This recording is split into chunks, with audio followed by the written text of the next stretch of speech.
Soyez les bienvenus, vous regardez BFM Politique et c'est Xavier Bertrand qui est notre invité ce dimanche. Bonjour, bienvenue. Nous sommes à une semaine aujourd'hui du second tour de l'élection présidentielle. Emmanuel Macron face à Marine Le Pen. Dans cette course au suffrage, Marine Le Pen engrange un soutien. C'est Nicolas Dupont-Aignan. Un accord de gouvernement a été passé entre eux. Il sera son Premier ministre si elle est élue. Comment avez-vous réagi à cette annonce ? Depuis maintenant une semaine, je dis qu'il y a le risque que Madame Le Pen soit élue. Certains avaient pensé que j'exagérais, que ce risque n'existait pas. Je ne sais pas ce qu'il faudra à ceux qui doutent, ceux qui attendent de se mobiliser contre Madame Le Pen pour se rendre compte qu'elle est aux portes du pouvoir. Et l'accord, le marchandage entre Monsieur Dupont-Aignan et Madame Le Pen, je suis désolé, mais ça les rapproche quand même encore plus du pouvoir. S'il n'y a pas une mobilisation massive, dimanche prochain, oui, Madame Le Pen peut être élue à la tête du pays. Vous comprenez la démarche de Nicolas Dupont-Aignan qui a été dans votre camp politique à un moment donné ? Ah oui, je comprends très bien, oui. Très bien. Ces petits arrangements. Monsieur Dupont-Aignan dit à Madame Le Pen, j'ai pas fait 5%, comme ça, si vous pouvez éponger mes dettes de la présidentielle, et puis si je peux avoir des places pour les législatives. Lui qui se disait gaulliste, vous vous rappelez de ce que disait le général de Gaulle, ceux qui font leur petite soupe sur leur petit feu, elle est où la France dans tout ça ? Sauf que tout le monde cite le général de Gaulle, Xavier Bertrand, dans cette campagne. Oui, mais excusez-moi, quand on voulait se proclamer comme le général de Gaulle et qu'on finit comme Pierre Laval, c'est ça le destin de Monsieur Dupont-Aignan ? Le Front républicain, est-ce que c'est toujours d'actualité ? La première fois que le Front National est arrivé au second tour de l'élection présidentielle, c'était en 2002. Il y avait eu des mots tels que séisme. Aujourd'hui, il n'y a pas de séisme, en tout cas pas dans la façon dont les choses sont verbalisées. Est-ce que ça existe encore, le Front républicain ? Mais si, il y a eu un séisme. Il y a eu un séisme dimanche dernier. C'est ça qui est terrible en politique, c'est qu'on dirait qu'on ne garde la mémoire que quelques secondes, seulement le temps médiatique. Les deux partis de gouvernement, comme on les appelait, sont éliminés du deuxième tour de la présidentielle. La droite est absente pour la première fois depuis 1958. Si ça, c'est pas un séisme, qu'est-ce que cela veut dire, un séisme ? Il y a eu, en quelque sorte, le dégagisme. Les gens ont dit, terminé, ça fait 30 ans que vous ne savez pas vous occuper de nous, alors dégagez. C'est ça quand même qui a été dit la semaine dernière. Ça a été dit et ça a été formulé récemment. Parce qu'il y a 3 mois, on donnait cette élection imperdable pour la droite. Bien sûr qu'elle était imperdable. Et là, de toute façon, il est impératif pour la droite et le centre de se poser la question de ce que nous devons être à l'avenir, de ce que nous devons faire. Je pense qu'on y reviendra tout à l'heure dans l'émission. Mais la première des choses, si je suis là aujourd'hui, alors que vous savez que je ne participe qu'à très peu d'élections, c'est parce que je voudrais dire pourquoi je m'engage à voter pour M. Macron, sans m'engager aux côtés de M. Macron, parce que je reste un homme de la droite et du centre, et je voudrais aussi expliquer, donner des raisons concrètes, pourquoi Madame Le Pen est un danger, pourquoi je peux le faire, pourquoi vous m'invitez ? Parce que je suis aux avant-postes dans la région des Hauts-de-France. Je l'ai battu aux élections régionales, ça ne me donne pas le droit de donner des leçons. Les politiques qui donnent des leçons, des consignes de vote, les gens en ont marre. Mais je voudrais juste expliquer, avec du vécu, avec du concret... Le Front républicain dans votre région des Hauts-de-France, il a marché à plein, Xavier Bertrand. C'était le cas dans le Sud-Est également pour Christian Estrosi. La gauche était retirée, c'était le cas dans votre région, pour faire battre le Front National. Ce que vous nous dites aujourd'hui, c'est que vous n'avez pas le sentiment que ce Front républicain est aussi solide que vous l'avez vécu, vous, pour les régionales, par exemple ? C'est vrai que dimanche dernier, vous avez raison, dimanche dernier, j'ai vraiment compris ce qu'ont ressenti les électeurs de gauche quand ils ont dû voter pour moi lors des régionales pour faire battre Madame Le Pen. J'ai aussi compris ce que les électeurs de gauche avaient ressenti en 2002, quand ils ont voté pour Jacques Chirac, pour barrer la route à Jean-Marie Le Pen. Mais je sais aussi une chose, c'est qu'ils sont restés des hommes et des femmes de gauche et je les respecte en tant que tels. C'est-à-dire que je n'ai pas cherché à leur dire « allez, maintenant, venez avec moi, on change tout ». C'est d'ailleurs l'une des responsabilités qu'a M. Macron d'ici dimanche prochain. Il doit aussi se mettre à la place des électeurs de la droite et du centre qui sont prêts à voter pour lui parce qu'ils ne veulent pas de Madame Le Pen, mais qui ont envie de rester des hommes et des femmes de droite. Est-ce que les prises de position dans votre camp ont été suffisamment claires, suffisamment fortes ? Non. Non, il y a encore une semaine pour pouvoir le manifester, pour pouvoir dire très clairement qu'il ne doit y avoir aucune ambiguïté. Si on s'abstient, si on vote blanc, on avantage le Front National. Ce que je voudrais montrer dans cette émission, c'est que toutes celles et ceux qui en ont marre du système politique, et on peut les comprendre, de toute cette France populaire, des ouvriers, des gens qui cherchent un emploi, des entrepreneurs qui sont confrontés aux difficultés, des agriculteurs qui n'ont plus de quoi vivre. Ils doivent juste comprendre que jamais les solutions ne viendront du Front National. Est-ce que, le Front National 7,7 millions d'électeurs, ça se résume à de la colère, à du dégagisme, Xavier Bertrand? La colère et de la misère. Les gens sont dans une misère terrible. Et ils se disent, ça fait 30 ans qu'on a des beaux discours. Ils se succèdent tous sur les plateaux de télévision. Ils nous disent que ça va changer et il n'y a rien qui change. La seule chose, et c'est là où c'est très compliqué, c'est que de réussir à leur montrer que ce serait pire avec le Front National. De dire aux agriculteurs, par exemple, que s'il n'y a plus l'Europe, on n'a plus l'argent de l'Europe. Dans ma région, j'ai 256 millions d'euros qui sont versés par l'Europe pour moderniser l'agriculture. On sort de l'Europe. Je fais comment pour moderniser l'agriculture dans la région de l'Europe? Les arguments du Front National, Xavier Bertrand, c'est de dire la France donne à l'Europe plus qu'elle ne nous rend. C'est pas vrai pour l'agriculture. C'est pas vrai pour l'agriculture. C'est un mensonge de plus. Mais il faudrait pouvoir pousser dans leur retranchement les élus du Front National pour les amener à dire et à montrer qu'ils n'ont aucune solution au problème. Et vous savez pourquoi? Mais eux, c'est pas un parti de solution. Eux, ils ont plutôt intérêt à ce que les problèmes soient là. C'est un parti qui s'est nourri des problèmes des Français, et ils sont nombreux les problèmes. L'insécurité, l'immigration, le pouvoir d'achat, le chômage. Mais si les gens sortent des problèmes, s'il y a moins de problèmes en France, il n'y a plus de raison de voter Front National. Il est là, la construction du Front National, et encore une fois, je le constate tous les jours dans la région, la France va mal, alors le Front National va bien. Les Français vont très mal, alors le Front National va très bien. Ils ne trouveront jamais de solution au problème. Est-ce que la vague, Xavier Bertrand, n'est pas plus large que ça? La France, manifestement, n'échappe pas aujourd'hui à cette vague qui a touché les États-Unis, qui a touché l'Autriche, qui a touché la Hongrie, qui est passée par la Pologne, et qui donc arrive chez nous. Et il y aura une réponse à cette question dans une semaine. Il faut 3 choses pour réconcilier, je le pense, les Français avec la politique. Un peuple terriblement politique, qui aime la politique. Regardez, on nous avait dit, ils n'iront pas voter. Ils sont allés voter. Parce qu'ils savent que leur destin se joue aussi, le destin de la France, leur destin, de leur famille, de leurs enfants, se joue lors d'une élection présidentielle. Mais qu'est-ce qu'il faut? Il faut une vision. Il faut de l'exemplarité et il faut des résultats. C'est ces 3 choses-là qui font cruellement défaut depuis des années et des années. Mais votre camp a été au pouvoir, Xavier Bertrand. Vous avez été ministre vous-même. Moi, j'ai été ministre. Donc vous dites quoi? Vous dites moi-même, j'assume ma part de responsabilité, j'ai pas fait assez? Bien sûr. Moi, vous savez, je me suis pris une sacrée baffe dans la figure. Elle était certainement méritée au moment des élections régionales. Vous êtes arrivé derrière Marine Le Pen, 40% pour elle, 25% pour vous. Et au deuxième tour, 57%. 57%. Et le plus dur a commencé au lendemain de l'élection. Parce que gagner, c'est pas ça le plus important. C'est d'essayer de réussir. Aujourd'hui, dans la région des Hauts-de-France, le Front National au présidentiel fait 10 points de moins qu'aux élections régionales dans la région. Pourquoi?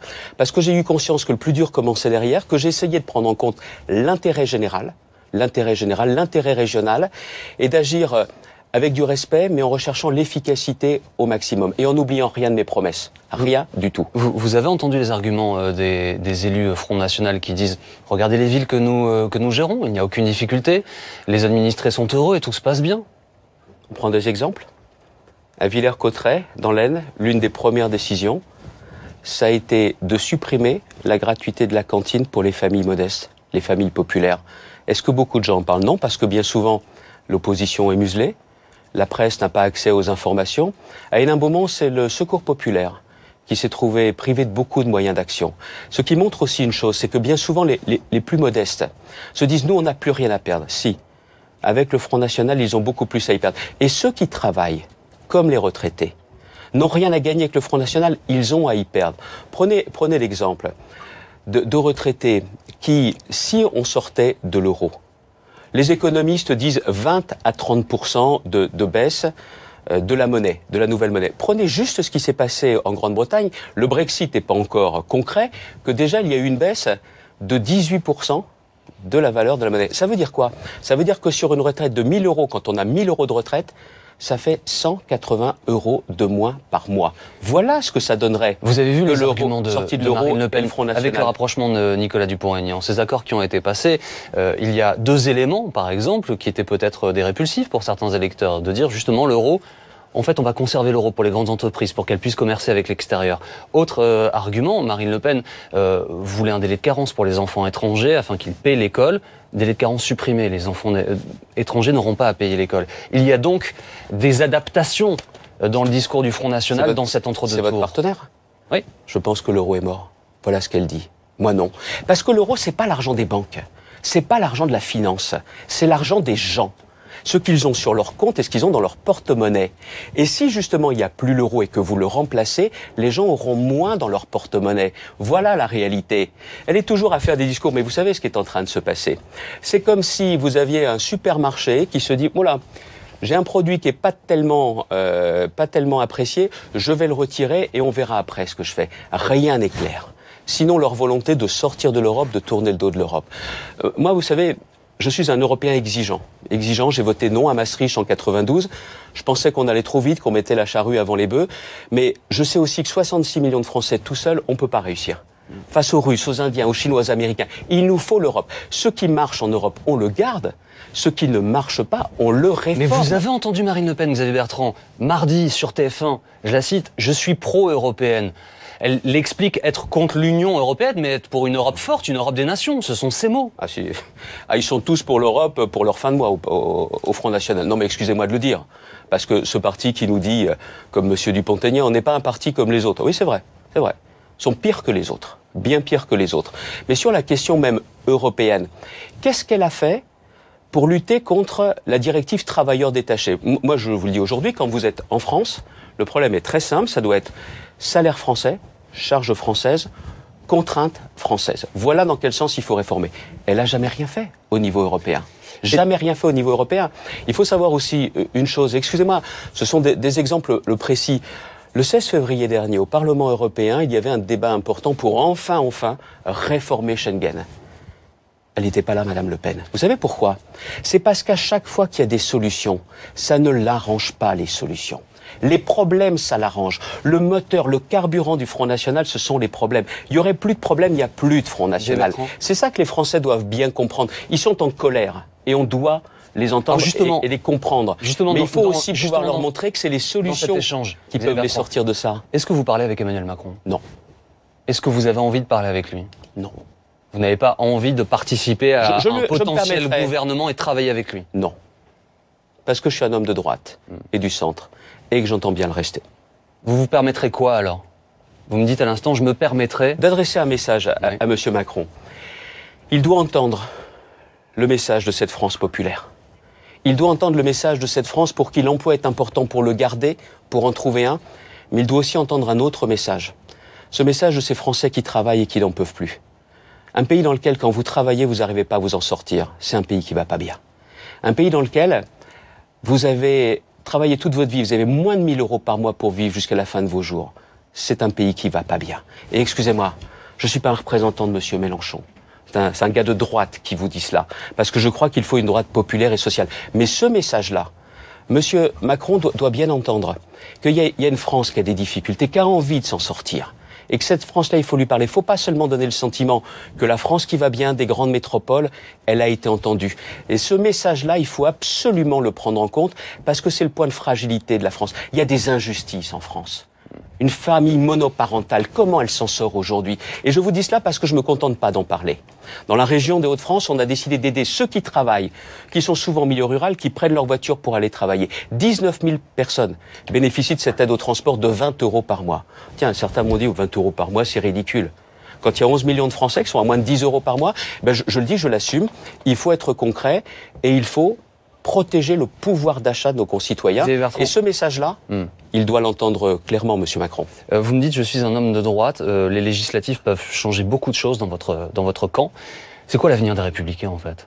Imaginons que Marine Le Pen ou Emmanuel Macron, puisqu'on parlait de lui, soit élu et que En Marche soit majoritaire dans l'Assemblée nationale au soir du 18 juin. Déjà, mettre toute notre énergie pour faire barrage au Front National en votant pour M. Macron et en restant des hommes et des femmes de la droite et du centre, premièrement.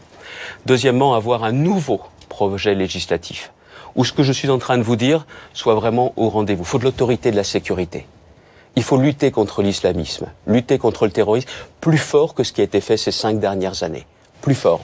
Et il faut aussi le rétablissement des heures supplémentaires défiscalisées, et il faut aussi ce que je vous indiquais tout à l'heure, les petites retraites. Vous pouvez pas avoir des gens qui continuent à vivre, à survivre avec Est-ce que votre camp va réussir à dépasser ces guerres intestines, ces luttes d'ego, de personnalité, et déterminer qui sera la personne la mieux à même de guider votre camp politique et de mener le combat politique que vous décrivez? C'est pas facile en politique de dépasser les égos et les ambitions. Certaines sont légitimes, mais là on a ce devoir.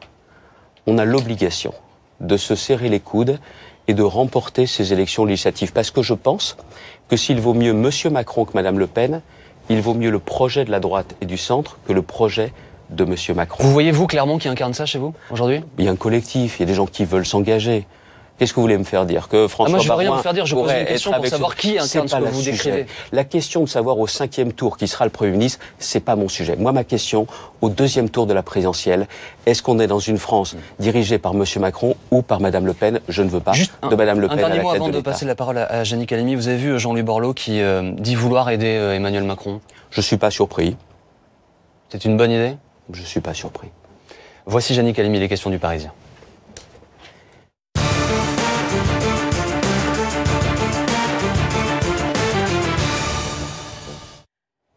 Bonjour Jeannie. Bonjour, rebonjour Xavier Bertrand. On l'aura compris, vous allez vous battre de toutes vos forces contre Marine Le Pen. Mais vous êtes aussi le président d'une région, on l'a dit tout à l'heure, où le Front National est extrêmement présent et où donc un nombre important de vos administrés sont attirés, séduits, convaincus par les thèses de Marine Le Pen pour des raisons économiques, sociales, on y reviendra, mais également pour des raisons d'immigration, de sécurité, d'identité. Sur l'immigration précisément, on sait que dans votre région, il y a eu Calais, Sangatte un peu auparavant. Est-ce que vous êtes plus proche des thèses de Marine Le Pen, qui consistent, pour faire vite, à remettre en cause Schengen, à fermer les frontières, à interdire la libre circulation des hommes au sein de l'Union européenne, ou plus proche des thèses d'Emmanuel Macron, qui prend acte, pour faire vite, là aussi, du solde net de 200 000 personnes étrangères sur le territoire d'entrée par an, et puis surtout un raccourcissement des procédures de demande d'asile sur le territoire. De qui êtes-vous le plus proche et quelle est la politique? Vous pourriez être plus à même ou plus facilement un soutien dans la prochaine législature. Vous n'êtes pas député, mais je veux parler bien sûr dans le principe et le concept. Eh bien, vous avez tout résumé. Il est là le drame de la droite et du centre. C'est que soit certains ont voulu courir après le Front National, ou soit certains aujourd'hui sont tentés de se dire on va disparaître et se fondre dans une nouvelle histoire politique.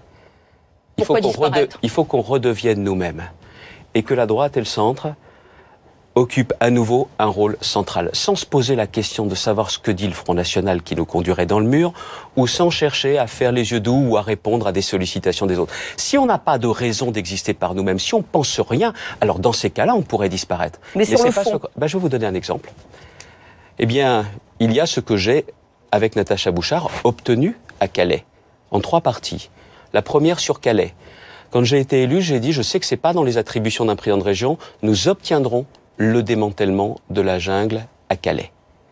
Le Front National, bien sûr, s'y opposait. Madame Le Pen, tiens d'ailleurs, était allée à Calais en disant vous savez, moi, je vais m'occuper de Calais. Et je l'avais poussée dans ses retranchements. Et en octobre 2015, à 2 mois des élections, elle a dû avouer non, moi je pourrais rien faire, c'est pas dans les pouvoirs. Aveu d'impuissance de sa part, discret. Mais en tout cas, moi j'avais dit je ne lâcherai pas. Et nous avons obtenu, tiens, je dois lui rendre hommage, à l'action avec Bernard Cazeneuve qui a tenu ses engagements, nous avons obtenu le démantèlement. Et dernièrement, quand il y a eu l'incendie à Grande-Synthe, j'ai aussi indiqué qu'il ne devait pas y avoir la reconstruction du camp de Grande-Synthe. Bernard Cazeneuve, Premier ministre, a aussi tenu ses engagements. Tiens, Bernard Cazeneuve, quand je lui parle, il ne devient pas gaulliste, et moi je ne deviens pas socialiste à la fin. Donc vous êtes pour un pragmatisme, c'est ça que vous voulez dire ? Oui, mais avec des principes et des valeurs. Il y a aussi notamment la renégociation des accords du Touquet. Ils sont adorables, nos amis anglais. Enfin, ils font quand même garder leurs frontières par la France, du côté français, et honnêtement, eux, ils font le strict minimum. On a rarement vu un migrant, parce qu'il y a aussi le drame de tous ces gens-là qui sont exploités par des passeurs, qui passent en Angleterre et qui reviennent. C'est ce que préconise Emmanuel Macron, notamment pour les enfants. Oui, mais pas seulement les enfants. Il faut aussi, les accords de Dublin doivent être revus, et les accords du Touquet doivent être revus. Et puis, il y a l'action de l'Europe. L'Européen que je suis vous dit, il faut qu'elle se réveille, l'Europe. Il faut qu'elle se réveille. Et aussi qu'elle protège vraiment ses frontières. Et puis aussi qu'elle aille beaucoup plus loin. J'ai plaidé depuis des années qu'il y ait un blocus maritime au large des côtes de la Libye pour éviter tous ces drames. Aujourd'hui, il y a encore des malheureux qui sont exploités par des pillards, par des mafias. Et là, cette action, moi, je propose, elle est très concrète, excusez-moi, et elle marche. D'accord. Et je ne me positionne pas par rapport aux autres. D'accord, mais il n'empêche que si des propositions allant dans le sens de ce que vous venez de dire, soit dans votre région, soit au niveau national, vous encore une fois, vous, en tant que membre des LR, hein, peut-être pas comme député, vous ne vous y opposeriez pas de façon systématique, vous pourriez appuyer de telles propositions, même venues de la part d'En Marche ou d'Emmanuel Macron à la présidence. Qu'on appuie déjà les démarches que je pousse pour obtenir des solutions dans la région. Voilà. Si vous êtes pour me dire qu'il faut sortir aussi en France du climat de guerre civile, alors là, je signe des deux mains. C'est d'ailleurs l'une des raisons. C'est un peu ce que prône Emmanuel Macron, tout de même. Non, mais moi, je me fais... Alors, dans ces conditions-là, il faut qu'il soit déjà dans une logique de rassemblement, mais pas de rassemblement politicien. Il ne faut pas qu'il parle de François Baroin comme il en a parlé dans le Figaro. Il ne faut pas qu'il parle de M. Cambadélis comme il en a parlé dans le Figaro. Il ne faut pas qu'il parle de vous aussi. L'heure n'est pas à la revanche de sa part. Un président de la République, il doit rassembler. Il doit rassembler, mais rassembler aussi sur une vision de la France. La France, elle doit être apaisée. Il y a tellement de violence dans notre pays. Mais je vais parler de guerre civile. Je vais vous dire pourquoi c'est difficile pour des électeurs de la droite et du centre de franchir le pas et de voter pour M. Macron. En politique, on confond la combativité et l'agressivité. On tape sur l'autre, on ironie sur l'autre, on le fait siffler. Et après, il ne faut pas s'étonner que beaucoup d'électeurs disent « bah attendez, il faut savoir, jusqu'à avant-hier, on le critiquait, et là maintenant on nous demande de voter pour lui ». C'est la raison pour laquelle il faut vraiment se mettre à la place des électeurs. Et moi je ne peux pas leur dire « je vous donne une consigne de vote », mais ils s'en moquent des consignes de vote. S'il y a un endroit où les électeurs sont libres, c'est dans l'isoloir. Je veux juste leur donner des raisons de bien comprendre pourquoi le vote Front National serait un drame pour notre pays. D'accord. Juste une dernière question, parce que le temps passe très très vite, justement en matière de laïcité et d'identité, qui est une question, un problème dans votre région extrêmement important. Ma question est à peu près analogue à la première. Est-ce que vous prôniez, je lis, une laïcité coercitive? Est-ce que vous êtes plus près, pour le coup, de la position d'Emmanuel Macron, qui est une position plus ouverte sur ces sujets, certains disent même communautaristes, ce qu'il nie et dénie, enfin il ne se reconnaît pas du tout dans cette appellation, ou plus près d'une France beaucoup plus identitaire, une position peut-être plus exclusive, pour ne pas dire autre chose, de la part de Marine Le Pen. Madame Le Pen, qui s'est opposée à la loi contre la burqa. Parce que c'est ça, Madame Le Pen, la contradiction complète. Pourquoi? Pour essayer de faire l'aspirateur à voix. Si ça suscite du mécontentement, je prends le mécontentement d'un côté. Ah non, je peux récupérer du mécontentement de l'autre, je prends le mécontentement. Jamais de solution. Juste l'exploitation des problèmes.